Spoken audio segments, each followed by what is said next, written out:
İmam Əhməd Əbu Zər radiyallahu anhunun belə dediyini rəvayət etmişdir.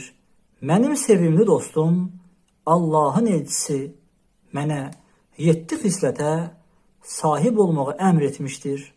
O mənə yoxsulları sevməyi və onlara yaxın olmağı, nemət baxımından məndən üstün olanlara deyil, məndən aşağı olanlara baxmağı, qohumlarım məndən üst çevirsələr belə qohumluq əlaqələrini möhkəmlətməyi, heç kəsdən bir şey istəməməyi, acı olsa belə haqqı söyləməyi, Allah yolunda heç bir qınayanın qınağından qorxmamağı və ərşin altındakı xəzinələrdən biri olan lə həvlə və lə qüvvətə illə billəh, qüdrət və güc yalnız Allaha məxsusdur zikrini çox söyləməyi əmr etmişdir.